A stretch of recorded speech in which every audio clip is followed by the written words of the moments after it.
ચાલો હું તમને બધાયને માધાપર ચોકડીનો દરિયો બતાવું. મમ્મી ઓલા છોકરાઓને કેવી મજા પડી ગઈ. ક્યાં? જો માં નીચે જો. ઓલી બંધ પડી ગઈ ને વેનમાં જો.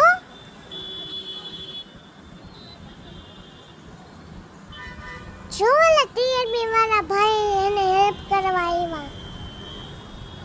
જો એકલા કેવા મદદ કરે છે વેન વાળાને. મમ્મી બધાય ટીઆરબી વાળા ખરાબ ન હોય કાઈ. આ ટીઆરબી વાળાને લોકો ખોટા બદનામ કરે છે. ઓલું નથી કહેતા લોકો શું? એકલા ઊભા રહેવાનું સાહસ રાખો. દુનિયા ખાલી જ્ઞાન આપશે, સાથ નહીં